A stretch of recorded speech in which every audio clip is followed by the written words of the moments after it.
कोठा का ऊपर कोठरियो में पियावा बोलावे धनी अइबू की नायो में पियावा बोलावे धनी अइबू की ना कैसे में आई पिया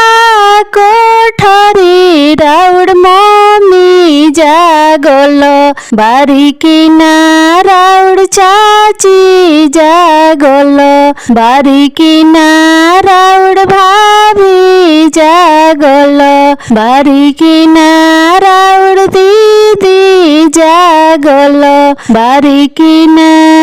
ऐसा न धनिया के बुद्धि देला भाला मम्मी पापा लगे जाली की ना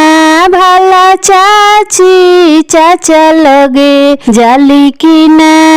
ऐसा न धनिया के बुद्धि देला भाला भाभी भैया लगे जाली की ना भाला दीदी जीजा लगे जाली की ना